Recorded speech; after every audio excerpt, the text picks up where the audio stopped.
नमस्कार लाडक्या बहिणींनो, लाडकी बहिणी योजनेची ई-के-वाय-सी करताना तुम्हाला जे पण प्रश्न पडणार आहेत किंवा जे पण प्रॉब्लेम येणार आहेत त्या सगळ्या प्रश्नांची उत्तरे आणि त्या सगळ्या प्रॉब्लेमचं सोल्युशन आज मी या व्हिडिओमध्ये सांगणार आहे। तत्पूर्वी तुम्ही जर चॅनलवरती नवीन असाल तर चॅनलला सबस्क्राईब करा, व्हिडिओ आवडला तर व्हिडिओला लाईकसुद्धा नक्कीच करा। लाडकी बहिणी योजनेची के-वाय-सी कशी करायची, ज्यावेळेस मी हा व्हिडिओ अपलोड केला त्यावेळेस मला ऑलरेडी समजलं होतं की बाबा ह्याच्यामध्ये क्वेश्चन भरपूर असणार आहेत। सो तो व्हिडिओ मी के-वाय-सी कशी करायची ह्यावरती तर अपलोड केलेला आहेच, पण त्यामध्ये तुम्हाला काय प्रॉब्लेम येणार आहेत हे मी ऑलरेडी सांगितलेलं होतं आणि त्याचं सोल्युशन काय असणार आहे हे मी त्यामध्ये सांगितलेलंच होतं। पण त्यामधून भरपूर प्रश्न पुन्हा नंतर राहणारच होते आणि ते साहजिकच गोष्ट होती आणि जे पण प्रश्न राहिलेले होते ते प्रश्न आणि त्या व्हिडिओमध्ये जे प्रश्न आहेत ते प्रश्न एकंदरीत सर्व प्रश्नांची उत्तरे आज मी या व्हिडिओमध्ये देणार आहे। सो पहिला प्रश्न येतोय की लाडकी बहीण योजनेची के-वाय-सी करताना इथं अनेबल टू सेंड ओ-टी-पी हा पहिलाच एरर येतोय। तुम्ही एवढं लक्षात घ्या, 1 कोटीपेक्षा जास्त लोक आहेत, जवळजवळ 2 कोटीपर्यंत आहेत, एवढी लोक या ठिकाणी लाडकी बहीण योजनेची ई-के-वाय-सी करत आहेत। त्याच्यामुळे या ठिकाणी हा प्रॉब्लेम येणे साहजिक आहे। सो ह्याचं सोल्युशन काय आहे? ह्याचं फक्त एकच सोल्युशन आहे। तुम्हाला जी काय के-वाय-सी करण्यासाठी ओ-टी-पी पाठवायचा आहे तो ओ-टी-पी कधी पाठवायचा आहे तर हा तुम्ही शक्यतो रात्री पाठवून घ्या, कारण रात्री ह्याची वेबसाईट व्यवस्थित चालेल, सर्व्हरवरती लोड काही येणार नाही आहे। जर तुम्हाला रात्री ओ-टी-पी पाठवणं शक्य होत नसेल तर या ठिकाणी काय करा, जो काय तुम्ही कॅप्चा फिलअप करता तो रिफ्रेश करा आणि रिफ्रेश केल्यानंतर या ठिकाणी तुम्हाला पुन्हा ते आधार नंबर टाकून पुन्हा ओ-टी-पी जो आहे तो सेंड करायचा आहे। तर तात्पुरता हा ऑप्शन आहे आणि एक चांगला ऑप्शन म्हटलं तर तुम्ही रात्री या ठिकाणी ट्राय करायचं आहे। याच्यानंतर भरपूर लाडक्या बहिणींचा हा प्रश्न आहे की जून जुलैचा जो काय हप्ता आहे तो हप्ता आजपर्यंत आम्हाला आलेला नाही आहे आणि ऑगस्टचा पण हप्ता आलेला नाही आहे, मग आता या ठिकाणी आम्हाला हा हप्ता मिळणार आहे की नाही? तर होय लाडक्या बहिणींनो, तुम्हाला हा जो हप्ता आहे तो 100% मिळणार आहे। फक्त जी ई-के-वाय-सी आहे तुम्हाला ती ई-के-वाय-सी करणे गरजेचं आहे। तर यासाठी पहिला ई-के-वाय-सी करा आणि ई-के-वाय-सी तुमची पूर्ण झाली तर तुम्हाला जून जुलै ऑगस्ट हे सगळे हप्ते तुम्हाला येणार आहेत। तर याच्यानंतर जो प्रश्न येतो तो म्हणजे जो काही के-वाय-सी करण्यासाठी प्रॉब्लेम आहे त्यामध्ये बघा, सदर आधार क्रमांक योजनेच्या पात्र यादीत समाविष्ट नाही आहे। ज्यांना पण हा एरर येतोय त्यांनी एक गोष्ट व्यवस्थितपणे समजून घ्या, तुम्ही या योजनेतून बाद झालेला आहात, म्हणजेच तुम्ही या ठिकाणी अपात्र झालेलं आहात, यापुढे तुम्हाला या योजनेचा लाभ मिळणार नाही, हे स्पष्टपणे व्यवस्थितपणे समजून घ्या जर तुम्हाला हा एरर दिसत असेल तर।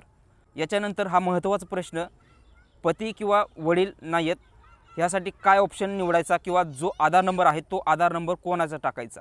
अस्तित्वातच नाही आहेत, मग इथं करता काय येतं?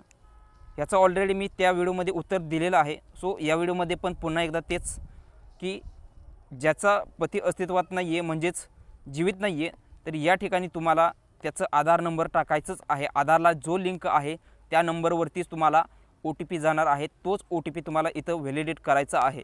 जर तुमचे पती किंवा वडील अस्तित्वात नसतील, जीवित नसतील, तरीसुद्धा तुम्हाला त्यांच्या आधारला जो लिंक आहे त्या मोबाईल नंबरवरतीच ओ-टी-पी जाणार आहे। आता ज्यांच्याकडे पतीचं किंवा वडिलाचं आधार कार्ड नाही आहे तर या ठिकाणी त्यांना काय करता येतं? या ठिकाणी काही करता येत नाही, ऑप्शनच नाही आहे या ठिकाणी। याच्या संदर्भात आणखी अपडेट नाही आहे, ज्यावेळेस ह्याच्या संदर्भातलं जे अपडेट आहे ते येईलच आणि ज्यावेळेस हे अपडेट येईल त्यावेळेस व्हिडिओ नक्कीच अपलोड होईल। त्यासाठी चॅनलला सबस्क्राईब करा आणि बेल आयकॉन नक्की प्रेस करा, जेणेकरून तो व्हिडिओ तुमच्यापासून मिस नाही होणार। याच्यानंतर पती वडील किंवा जे काही दोन्ही आहेत यापैकी कोणाचा आधार नंबर आहे तो टाकायचा। आता हे समजून घ्या, तुमचं स्वतःचे जे पण आधार आहे त्या आधारवरती तुमचं नाव असणार आहे, तुमच्या नावानंतर तुमच्या पतीचं नाव असेल, जर मॅरेज सर्टिफिकेट काढून तुम्ही जर आधार कार्ड अपडेट केलेलं असेल तर पतीचं नाव असेल, नसेल तर वडिलाचं असेल, हे वडिलाचं किंवा पतीचं नाव असणारच आहे आणि याच्यानंतर तुमचं आडनाव आहे। आता ऑप्शन येतो आहे की तुमच्या आधार कार्डवरती या ठिकाणी कोणाचं नाव आहे, हे तुमच्या पतीचं नाव आहे की तुमच्या वडिलांचं नाव आहे? हे आधारनुसार तुमच्या जे आहे तेच तुम्हाला इथं टाकायचं आहे, हे लक्षात ठेवा। सो याच्यानंतर आता इथं हा ऑप्शन आहे की जे काही शासकीय सेवेमध्ये तुमच्या कुटुंबातील व्यक्ती आहेत किंवा नाहीत, किंवा जर असतील तर निवृत्ती वेतन ते घेत आहेत की नाही आहे. आता इथं होय म्हणून क्लिक करायचं आहे की नाही म्हणून क्लिक करायचं आहे, याच्या संदर्भात पहिला प्रश्न मला स्वतःलाच होता. इथं कन्फ्युजन मला स्वतःलाच होतं. भरपूर लोकांना कन्फ्युजन होणं शक्यच आहे, म्हणजे साहजिकच आहे ती गोष्ट. कारण जे काही प्रश्न आहे त्यांनी व्यवस्थितपणे दिलेलंच नाही आहे. इथं स्पष्टीकरण कोणालाच भेटत नव्हतं. मी ज्यावेळेस व्यवस्थितपणे हा GR समजून घेतला त्यावेळेस मला हे गोष्ट समजली की बाबा ह्याचं उत्तर तुम्हाला होय म्हणूनच क्लिक करायचं आहे. या योजनेचा तुम्ही लाभ घेणार असणार आहात तर तुम्हाला इथं होय म्हणूनच क्लिक करायचं आहे.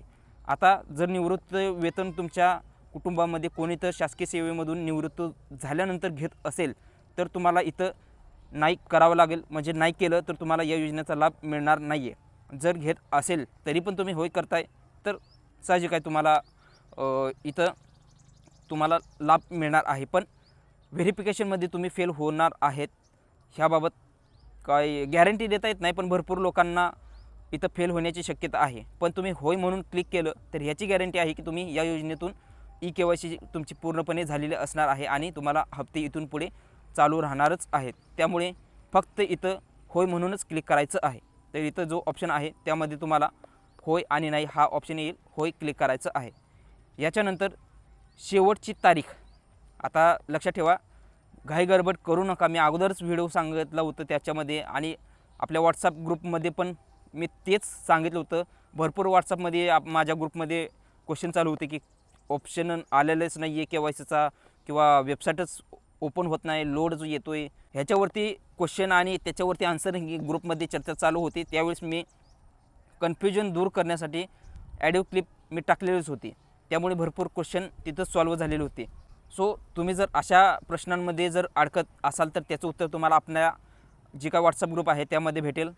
त्यामुळे तुम्ही व्हॉट्सअप ग्रुपसुद्धा जॉईन करा, ज्याची लिंक व्हिडिओच्या डिस्क्रिप्शनमध्ये आहे. आता राहिला प्रश्न KYCची तारीख ही लास्ट तारीख केव्हाची आहे. GR ज्यावेळेस आला त्यापासून 2 महिने ही तुम्ही KYC करू शकणार आहात. म्हणजे इथून पुढे तुम्हाला 2 महिने आहेत, त्याच्यामुळे टेन्शन घेऊ नका. आता बघा, लाडकी बहीण योजना ज्यांना बंद करायची आहे त्यांना काय करायचं, एकच करा, KYC करू नका लाडकी बहीण योजनेची. आणि ज्यावेळेस तुम्ही KYC करणार नाही आहेत ऑटोमॅटिक तुमची योजना बंद होणार आहे. यानंतर तुम्ही इथं होयच्या ठिकाणी जर नाही म्हणून क्लिक केलं तर तुम्हाला KYCमधून तुम्ही बाद होणार आहात आणि इथं तुमची जी काही योजना आहे ती योजना बंद होणार आहे, हप्ते बंद होणार आहेत. त्यामुळं इथंसुद्धा तुम्ही करू शकणार आहात. तर लाडक्या बहिणींनो, अशा पद्धतीने हे सगळे प्रश्न होते. आणि तुम्हाला न काही माहिती चुकता व्यवस्थितपणे GR समजून घ्यायचा असेल ह्या लाडकी बहीण योजनेचा KYCचा तर ह्या व्हिडिओवरती क्लिक करा. आणि लाईव्हमध्ये प्रोसेस तुम्हाला करायची असेल की लाडकी बहीण योजनेची मोबाईलमध्ये 5 मिनिटामध्ये घर बसल्या कशी KYC करायची हे तुम्हाला जाणून घ्यायचं असेल तर या व्हिडिओवरती क्लिक करा.